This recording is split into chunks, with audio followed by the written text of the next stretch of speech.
Hello everybody, welcome to Sandman Coding, one of our very first videos. Today we're going to be showing you guys how to create this toggle button. And so here's an example I have from a previous little app I built. And basically what it is you can see it's a sliding toggle.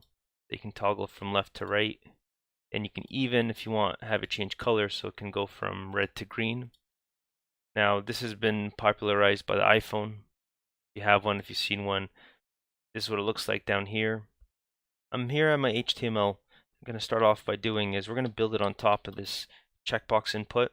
So we want an input element, and we're going to give it a class of checkbox, just so we can keep track of it later, and style it with our CSS. And then we're going to give it a type checkbox as well.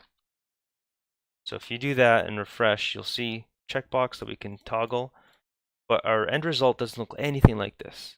So we're going to build on top of this, but the first thing we're going to do is we're going to actually hide it. And the reason we're hiding it is because we're going to keep the functionality of the checkbox. It can be checked or not checked. But what we actually show the user is going to be something completely different. So go over to our styles.css file that we've linked to our index.html file. We called it checkbox, and we're going to give it a style display none. So the checkbox is gone, but it's still there. It's just not shown. And we're actually going to create a wrapper for it. And basically what's happening here, because we want to keep the functionality, we're going to keep the input there so that you can theoretically click on it.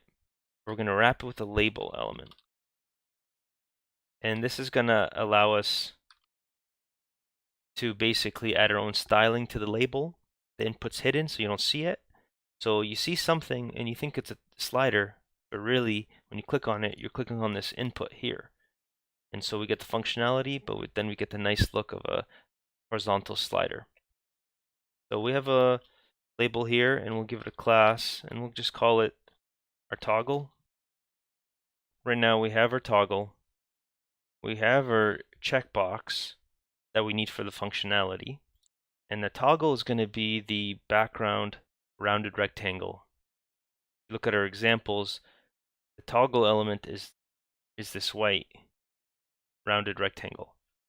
And then we need another element, which is going to be this circle that's going to slide back and forth. So for the circle, we're actually going to just use a div, and we're going to call it our slider, because it's going to be the circle, and we have to make it big enough so there's a path it can slide along. So it's simply a div with a class name of slider, and then at this point, our HTML is pretty much done. This is all the HTML you need, and we're going to move over to CSS. The next step is we want to style our label, just the rounded rectangle, the class name of toggle. And so for that, keep in mind, it's going to be the parent to the slider. So we're going to give it a position of relative, so that way we can position the slider within the rounded rectangle. And we're just going to give it a width of 60 pixels, a height of 34 pixels. You can play around with this to see what looks best on your website. And we're going to give a display of inline block. You're probably going to want elements on the same line to give it a label so they know what they're toggling. And then of course we want to give it a background color, white. So there it is. The next thing we want to do is we want to round it off. We want the whole height to be rounded off. So we're going to set it to 34 pixel border radius. And it gives us a nice rounded rectangle. So next we can move on to the slider element. For the slider element, like we said, it's going to be a child in terms of positioning, the toggle element. So we're going to say position absolute. That allows us to say top 0, left 0. And that's going to make sure that the elements don't just sit on top, like next to each other, but they're going to sit on top of each other. We'll come back to this later. Now, the interesting thing is, this is not the circle. This is going to contain the circle, And you can think of this as the track that the circle is going to slide along. So the circle itself is going to be a pseudo element. We're going to use this before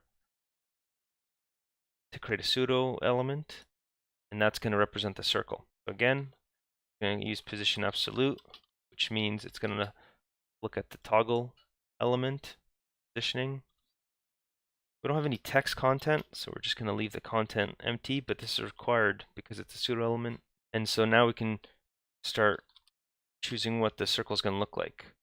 So I'm going to start off by doing 34 pixels, which is the height of the parent. So we want a square that we're going to turn into a circle. So use the same width.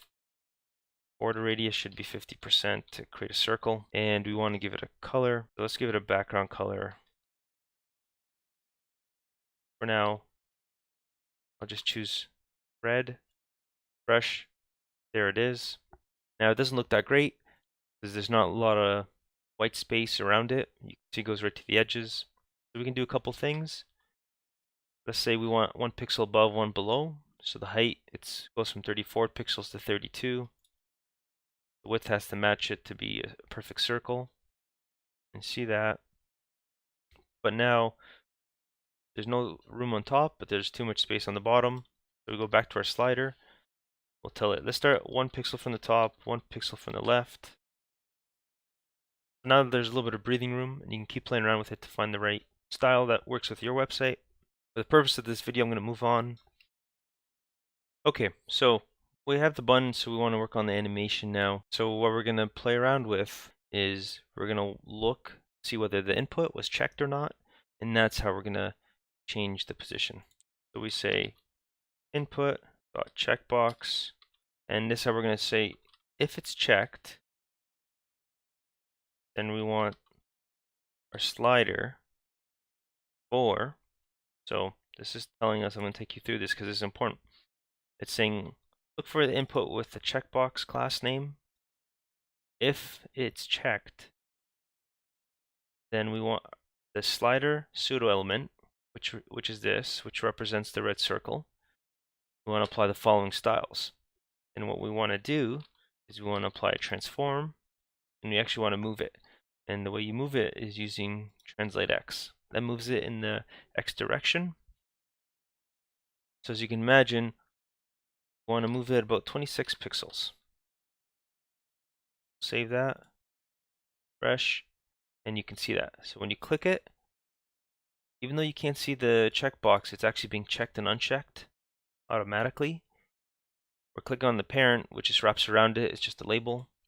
It allows you to do that. And then it flies back and forth. So we're pretty much done, but obviously this is not very nice animation, so we want to add an animation to it. Okay, so what are we really animating here?